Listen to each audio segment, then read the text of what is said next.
On est samedi matin, comme à tous les samedis, quand on n'a rien de planifié dans la journée. Je me pose la question, qu'est-ce qu'on fait aujourd'hui? On avance sur quoi? Et j'en ai déjà parlé dans une autre vidéo, mais je vous fais un petit rappel.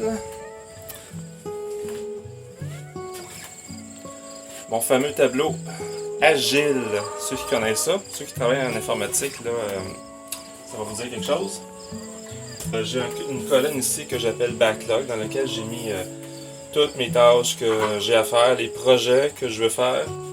Puis c'est pas les mains là-dedans, c'est tout mélangé. J'ai une colonne ici à faire.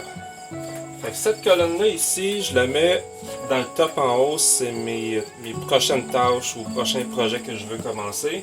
J'essaie de les mettre en ordre, du haut en bas. Fait que je prends la première en haut quand je peux en commencer une nouvelle tâche. Et je la mets dans en cours ici.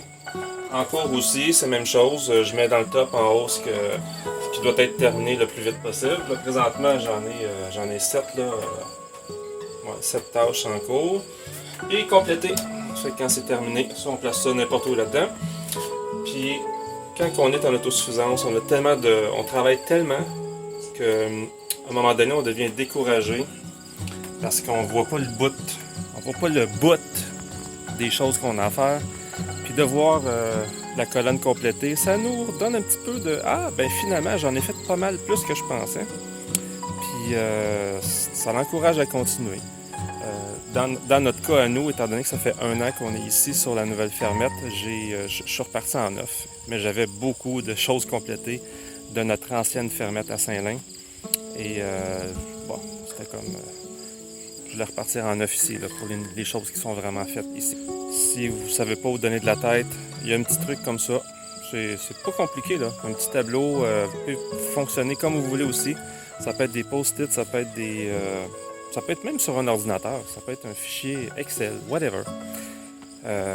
L'idée, c'est de se donner un outil pour gérer nos priorités, puis pas se garrocher dans toutes sortes de choses, puis rien terminer. Je pense qu'on veut compléter les projets qu'on commence en autosuffisance, puis c'est un bon outil pour ça. Ce temps de l'année où il faut abattre nos poulets, c'est aujourd'hui que ça se passe. Today is the day. En attendant d'être bien installé, on s'installe quand même pas si pire. On a les cônes, on a l'eau chaude, on a la plumeuse, on a la musique pendant qu'on est là-bas. On a la partie où on va vider les poulets, les préparer, etc. C'est top.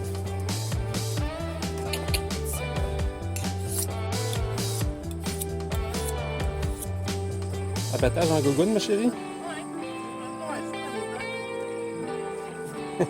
Un petit truc aussi, si jamais vos poulets sont très sales, ce que vous pouvez faire, parce que votre eau chaude, quand vous allez les tremper, pour les déplumer ensuite, l'eau risque de devenir sale rapidement. Parce que nous, on va faire, c'est que je suis en train de remplir un autre chaudron d'eau. Fait qu'on va leur faire donner une douche avant de les tremper dans l'eau chaude pour les déplumer. Fait que, stratégie du jour.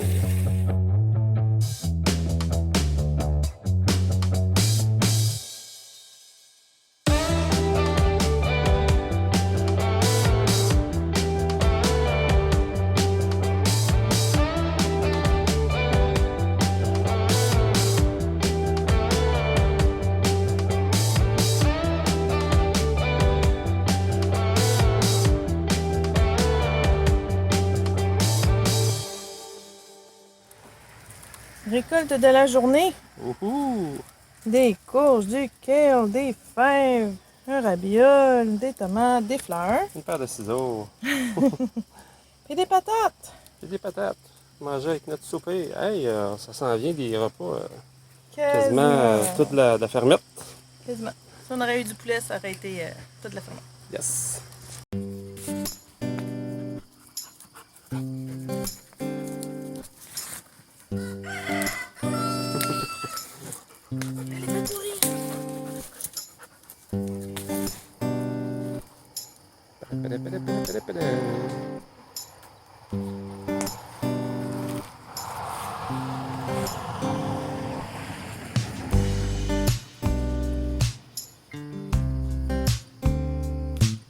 le foyer du soir.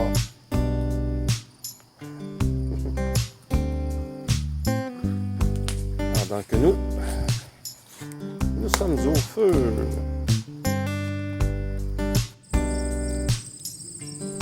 J'ai parlé dans une vidéo de mon système pour retenir l'eau de pluie. On ne le voit pas ici, l'emplacement, mais c'est de l'autre côté de la maison. J'avais gardé ces réservoirs-là pour ça. Puis un ami qui est venu nous aider pour l'abattage de poulet m'a fait une bonne réflexion là-dessus. Tu sais, il me parlait de tout le temps, tout l'investissement pour monter ça. Puis tu sais, ça coûte quand même... faut investir pour les tuyaux, les coudes, il y a de la plomberie à investir. Puis je sais même pas si la pente va être assez grande pour que juste par gravité on soit capable d'arroser le jardin.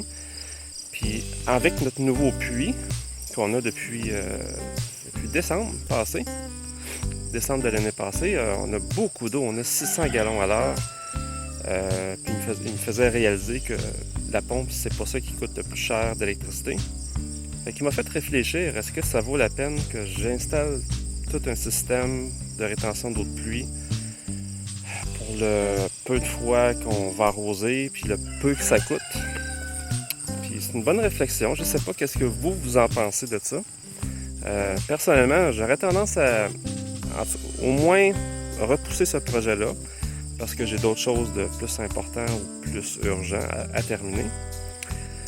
Fait que c'est une bonne réflexion. Peut-être comme qui disait, peut-être notre fibre écologique va nous pousser à quand même installer ça. Parce que c'est quand même, tu sais,